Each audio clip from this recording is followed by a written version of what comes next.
Bonjour à tous, aujourd'hui on va plonger vraiment au cœur d'un des piliers de la foi islamique pour découvrir les bienfaits de cette parole, la ilaha illallah. Pour ça, on va s'appuyer sur les écrits de l'imam Ibn Rajab al-Hanbali. On va explorer ensemble cette phrase qui, d'après la tradition, pèserait plus lourd que l'univers tout entier. On commence par une question simple en apparence, mais dont la réponse est en fait le fondement de tout. Alors c'est quoi cette fameuse parole qui pèse plus lourd que toutes les autres? Eh bien la voici, la ilaha illallah. Dans les textes d'Ibn Rajab, on l'appelle la parole de l'unicité pure. Et sa signification, elle est aussi directe que profonde. Il n'y a de divinité digne d'adoration qu'Allah. C'est une déclaration qui paraît simple, mais qui renferme en réalité une vérité absolue. Mais attention, cette parole, c'est bien plus qu'une simple définition. On va voir maintenant pourquoi elle est considérée comme le véritable socle sur lequel toute la foi est bâtie. Ce qui est assez incroyable, c'est que la source affirme que cette parole est la raison même de notre existence. C'est-à-dire que le but de la création, pour les humains comme pour les djinns, c'est d'intégrer et de vivre selon cette vérité fondamentale. Et ça ne s'arrête pas là, bien au contraire.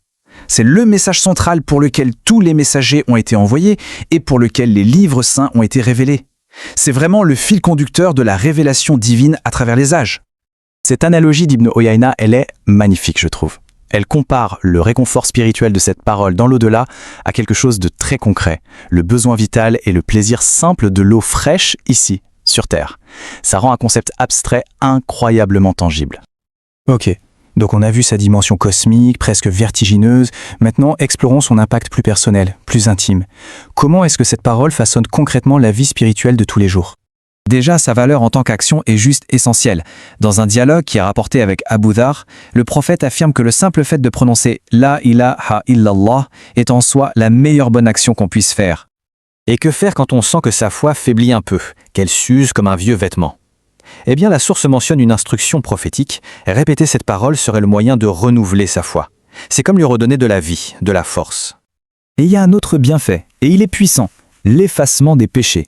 Le texte est très clair là-dessus, il dit que cette parole ne laisse pas un péché sans qu'il ne soit pardonné et qu'aucune action ne la surpasse. C'est un peu comme une remise à zéro spirituelle.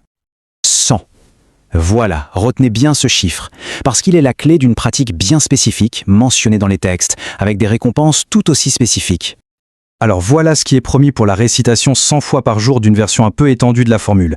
100 bonnes actions sont inscrites, 100 péchés sont effacés, on obtient la récompense équivalente à l'affranchissement de 10 esclaves et en plus une protection contre le diable pour toute la journée. La valeur de cette pratique est immense. On arrive maintenant au cœur du sujet, je dirais, l'impact de cette parole sur notre destin éternel. Là, on parle carrément de la clé du salut. Cette idée d'un accès direct est particulièrement forte. La source explique que cette parole, elle n'est arrêtée par aucun voile, par aucune barrière, elle monte et elle parvient directement à Dieu.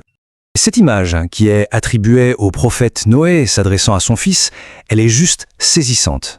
Elle nous fait comprendre le poids spirituel absolument incommensurable de cette seule parole.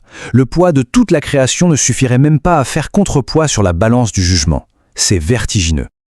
La source nous rapporte aussi un court récit où le prophète entend un muezzin proclamer cette parole et lui dit simplement « Tu es sorti de l'enfer ». C'est une illustration très directe de son pouvoir protecteur face au châtiment. 8. 8, c'est le nombre de portes du paradis. Et ce chiffre, il nous prépare à l'une des promesses les plus extraordinaires qui soient liées à cette attestation de foi. Et la voilà, cette promesse.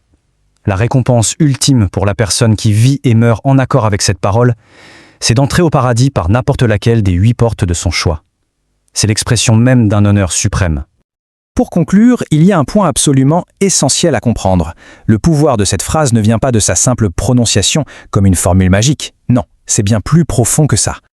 Le mot-clé, celui qui revient tout le temps dans les textes, c'est celui-ci, la sincérité. C'est la conviction profonde du cœur qui active tous les bienfaits qu'on vient de voir. Sans cette sincérité, les mots ne restent que des mots. Toute cette analyse nous laisse donc avec une question fondamentale. Au-delà de connaître ses bienfaits, la vraie question c'est comment faire en sorte que cette unicité pure devienne une réalité vécue au quotidien, une véritable boussole pour sa vie. La réponse, Et en même temps, le début du chemin se trouve entièrement contenu dans cette parole. La ilaha illallah.